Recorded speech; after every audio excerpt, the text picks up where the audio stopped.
так называемая запевка алкусанок, где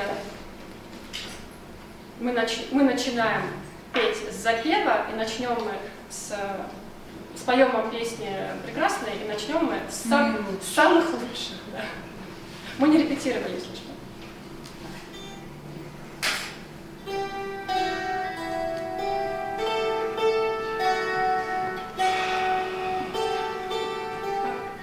Поплыла.